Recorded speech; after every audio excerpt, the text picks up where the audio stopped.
Hermanas, hermanos, ¿qué tal? ¿Cómo están? Una vez más, su servidor, el Padre Agustín de Diego, para platicar un poquito con Zachary King, este hermano que siendo sacerdote satánico, practicando las artes oscuras, llega un momento en su vida donde se convierte bajo la intercesión de la Santísima Virgen María. Y pues nos cuenta su testimonio de cómo fue su conversión, pero vamos a dejar que él nos comente, nos cuente cómo ha sido su conversión y lo que ha llevado de la oscuridad a la luz. Zachary, ¿cómo estás? Pues aquí queriendo que nos comentes sobre tu testimonio y yo quisiera hacerte algunas preguntas sobre tu conversión y cómo fuiste pasando de la oscuridad a la luz. Te quiero preguntar, Zachary, ¿por qué decidiste hacer un pacto con el diablo? ¿Cuándo y cómo fue este? So, when I was almost 13, this older kid said, "You know you're a member of a satanic coven, right?" And I laughed it off. But a couple of days later, I went back to a coven member, an adult that I knew, that I trusted, and I said, "Hey, I got something for you. You're going to laugh. I heard this is a satanic coven. Crazy, right?" And he said, "It is. Would you like to be a member?" And I got scared. My heart dropped into my stomach, and I couldn't imagine, like, how did I get this far? Like, how am I suddenly in a satanic coven? This wasn't anything like it was in the movies. Like in the movies, there was a distinct good guy and a bad guy. And here Satan blurred the lines quite a bit. And everything I wanted to do, I got to do. Like my parents were the no police. Anything I wanted to do. Dad, there's a new movie coming out this Friday. Can I go? No. Dad, the Moody Blues are coming to town. Can I go? No. Dad, can I? No. After a while, you just look at my dad a certain way. No. But over there, hey, the Moody Blues are coming to town. Yeah, we're going to go see them that night. But Friday, during the day, we're going to go to a movie instead. Well, it's the same movie I wanted to go see. Everything I wanted to do, Satan was right there to say yes. So, I'm thinking, do I really want to join this Satan character? Well, Satan says yes to everything I want to do. God says no. My parents say no. Maybe I do want to join this Satan guy. He seems pretty cool. So I asked, what do I have to do to join? They said there's 13 steps, and I've done most of them already. What I have left to do is slice my left thumb and bleed onto a document. And then I have to sign the document in 3 places. It's a 5-page document. On page 1, the blood of Jesus washes away all sin, but not mine. On page 2, Jesus died for everyone, but not me. And I sign my name to that.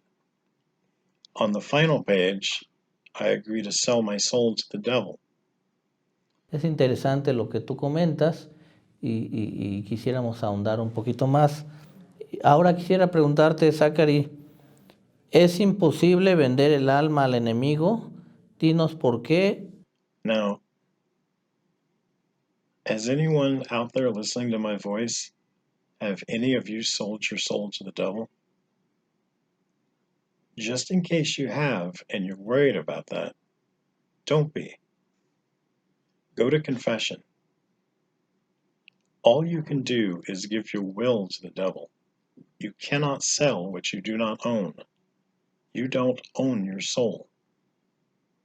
You cannot loan it, lease it, let him borrow it. You can't do anything with it. You have no bargaining power with your own soul. Even if you tell him, I give you my soul, You haven't. You can give the devil your will. When you go to confession, you give your will back to God.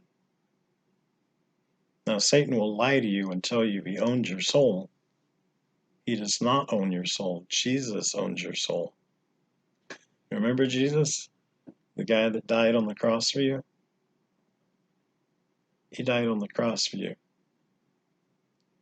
He has your soul, not you, and certainly not the devil.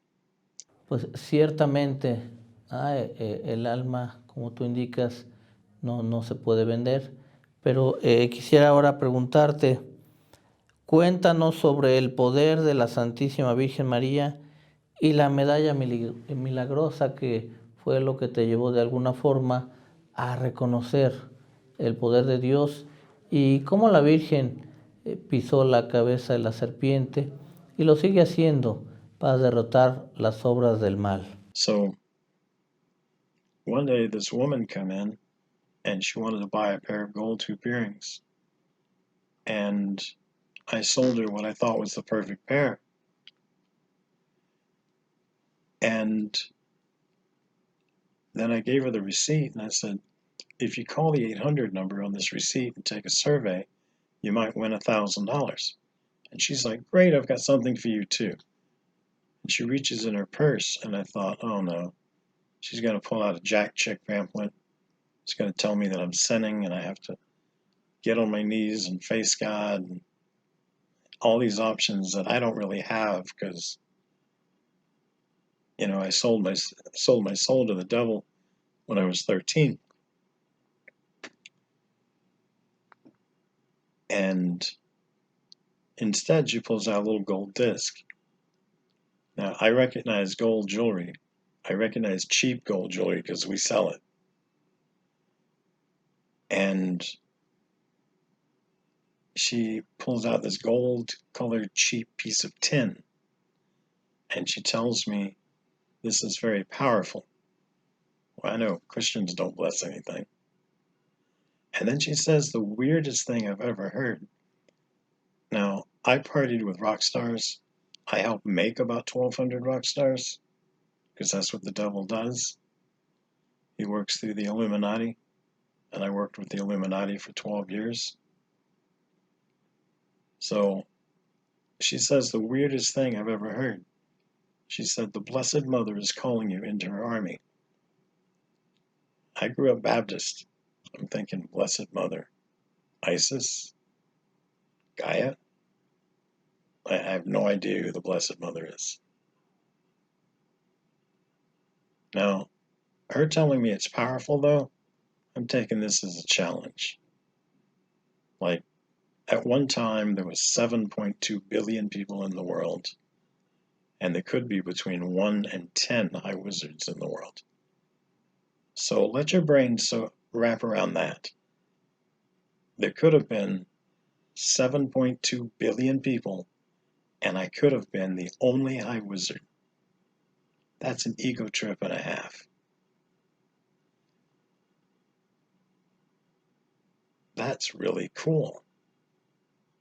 And you're trying to tell me that this blessed miraculous metal, that I didn't know that's what it was, is stronger than me? No. You're not telling me that. That's not the message I'm getting from you. The message I'm getting from you is that you think there's some mystique with this metal, but it can't do anything to me. It has no power over me. And I stuck my hand out. She looked so pleased that I was willing to take it. Of course, she didn't know I was willing to take it, and then I was going to toss it on the floor or slam it on my jewelry counter and tell her it's worthless. This has no power. There's no mystique to this. This can't do anything to me. Sure, let me have it. And I stuck my hand out, and she dropped this blessed miraculous metal in my hand. And I clenched my fist around it, and suddenly I'm transported away from my mall and away from my store, and I'm in a darkened void, and it's me and this woman, Marianne Wickman, and she's explaining about the magic spell I did the night before that no one else knows I did. And she knows about the 120 churches I split, and that's of the devil. And the 146 abortions I committed, and that's of the devil. And she tells me about 8 or 9 other sins, and she ends every statement with, and that's of the devil. And now I'm terrified. I don't know what to do. I can't do magic with her. I can't battle her because her magic is stronger than mine. Let's go back to, I could have been one high wizard in 7 billion people. I did not have the strength to give somebody a worthless gold-colored piece of tin, transport both of us to a darkened void, and know all their sins. Her magic is beyond mine. And I'm terrified. And she says again, the Blessed Mother is calling you into her army. And I knew instantly that was the Mother of God. And when I recognized it as the Mother of God, Mary showed up. And she smiled at me. At that moment, I was acutely aware of my 146 assisted abortions. And I knew I did not deserve this smile. But she smiled at me. And she took me by the hand that had the metal in it. And she turned me around. And Divine Mercy Jesus was standing behind me. I didn't know what that was. I didn't know what Divine Mercy was. But here these rays of light shooting over me and under me and around me and through me. And I knew I did not sell my soul to the devil when I was 13. I knew that Jesus Christ was my Lord and Savior. I knew that all my magic, my occult, my New Age, my Satanism was a box of false promises. And I knew everything that's Catholic was truth.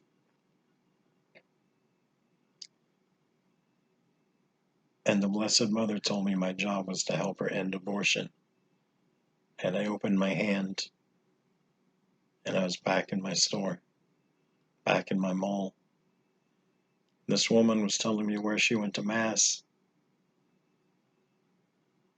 And I wrote down everything that she said and started going to daily Mass there the next day. I came into the church in May of 08. I was given the medal in January of 08. If you want to know more about my history and my past, look up allsaintsministry.org. And I have a lot of instructional videos there. Thank you for tuning in. Así es, Zachary, pues la Virgen, una criatura, madre del verdadero Dios por quien se vive, pues ella lo pisa. Ahora quisiera preguntarte, Zachary, ¿cuál es el poder del Santo Rosario? Y si este rosario, que nos ha inspirado la Virgen, puede detener el pecado tan aberrante del aborto. I was asked a question as to whether the rosary stops abortion. When the Blessed Mother asked me to help her end abortion, that my job was to help her end abortion, I just accepted that. Like, okay, that's my job. But a few weeks later, I was going to adoration every day. And I'm seeing Jesus every day. And I'm not getting any instruction, really. So I asked, excuse me, Jesus, your mom said that my job was to help her end abortion, but I don't know how. And he said, oh, wait just a second. And then his mom showed up and she said, use what you know. And she was gone. And use what you know made all the sense to me because of stuff that I had seen over the last 26 years. As a high wizard, I performed 146 assisted abortions. I performed 149. 146 of them worked. 3 of them did not. One of the stories of one of those that did not was I arrived in time to do the abortion. I arrived with the abortion doctor and with my entourage. And we all set up and we're going upstairs and there's these large jalousie windows. Large jalousie windows have a hand crank on them.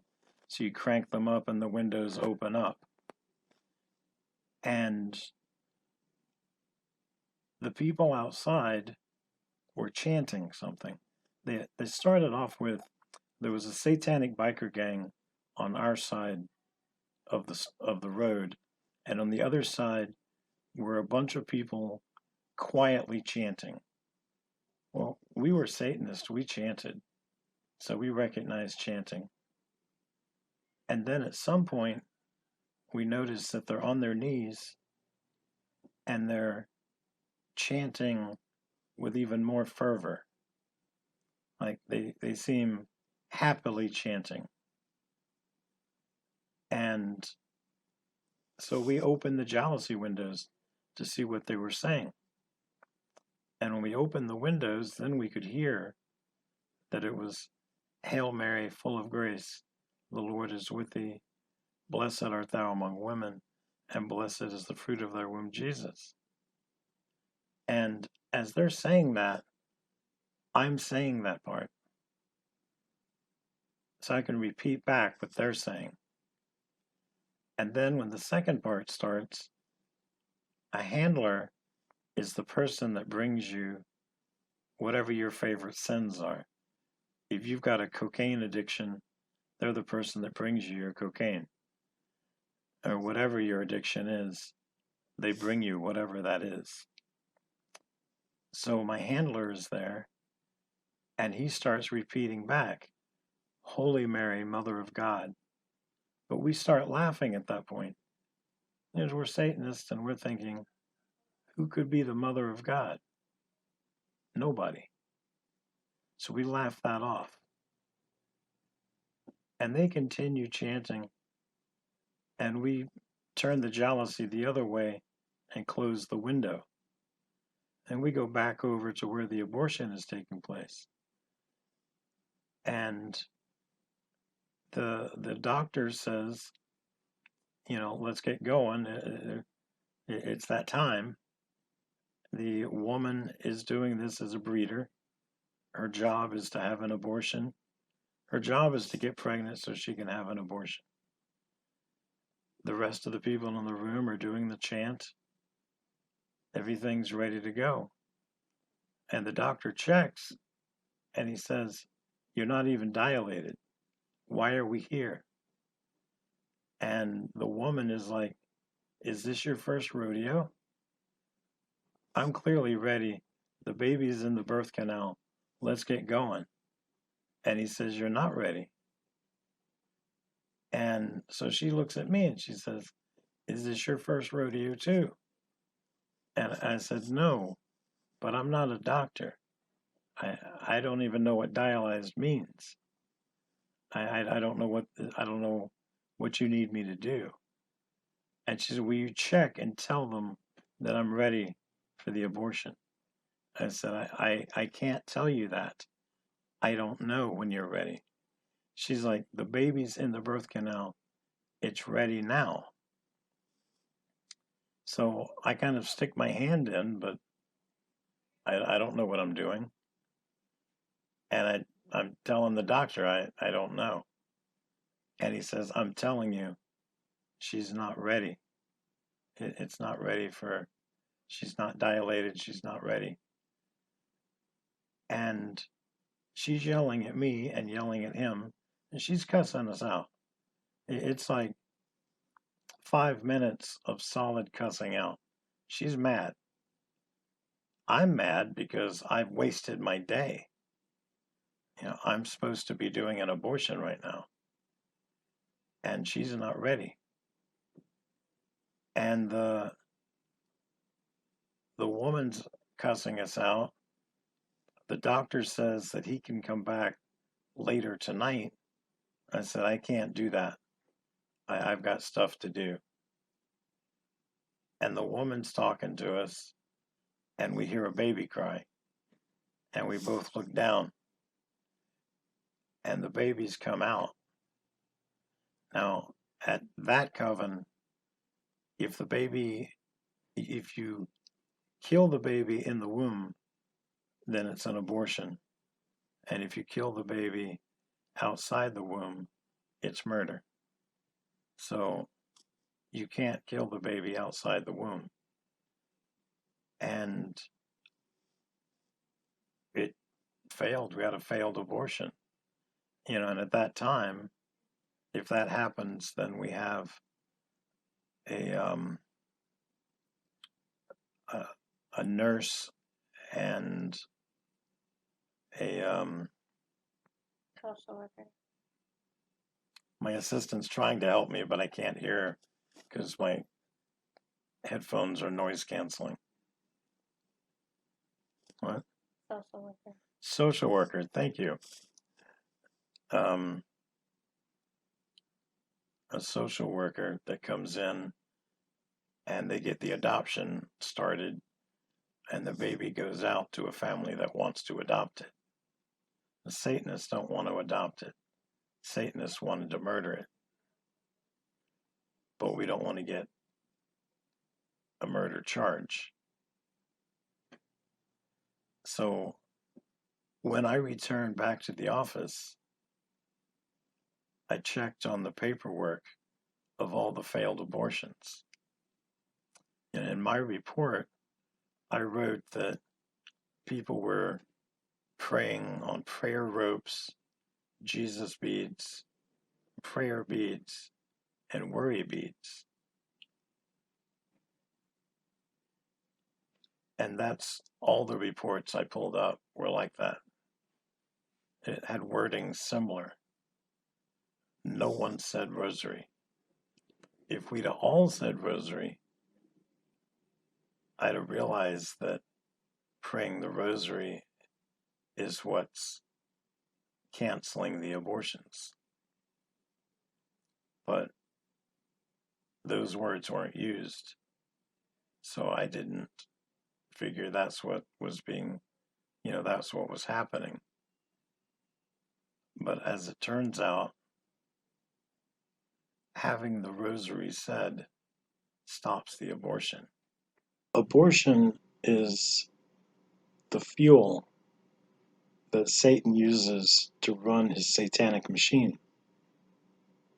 So every time an abortion is done, and it's not just every time they're done, because abortions around the world are dedicated to Satan every night across all the time zones at 3 a.m. And it's by Satanists and witches. And there's some people that don't consider themselves Satanists and witches, and they still dedicate the abortions. Because if you're giving the devil what he wants, he will grant you back certain powers as well, certain gifts, so to speak. And it's not always what you want exactly. I mean, when you sell your soul to the devil to be a rock star, you're not always the rock star you want it to be. Sometimes you got a few $100,000 instead of a few $1 million. Or you got a brand new Toyota instead of a Lamborghini, but you still got a new car. So there's, it's not just, it's everything that's evil in the world is funded by something. Everything that's wrong or wicked is funded by something. You know, if you're wondering about the strip club around the corner or the bar around the corner that's always got a fight on it, every Saturday night somebody's getting stabbed, well, that's not godly. Who do you think's supplying the satanic power for that? How many abortions are you having in your county or your city or your state or your country every night? You know, in America, we have 1.3 million dead babies every year.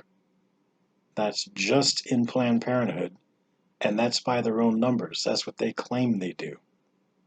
So 1.3 million dead babies every year by just Planned Parenthood. That's a lot of satanic fuel.